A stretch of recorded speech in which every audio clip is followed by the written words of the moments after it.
तजवीज़ किया गया। ओगरा वर्किंग पेपर कल शाम तक हुकूमत के हवाले कर देगी। वजारत ख़जाना वज़ीर आज़म की मंजूरी से नोटिफिकेशन जारी करेगी। हुकूमत के पास कीमतें बरकरार रखने का इख्तियार भी है।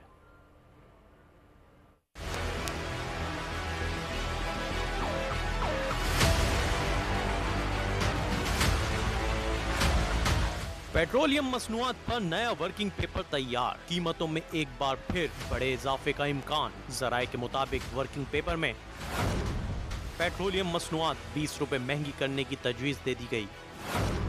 पेट्रोल 20, डीजल की कीमत 14 रुपए लीटर बढ़ाए जाने का इम्कान है। मट्टी का तेल 10, लाइट डीजल 9 रुपए महंगा हो सकता है।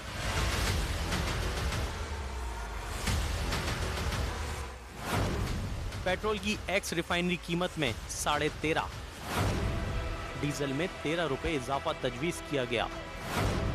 इजाफे से पेट्रोल 321 रुपए 35 पैसे तक जा पहुंचेगा।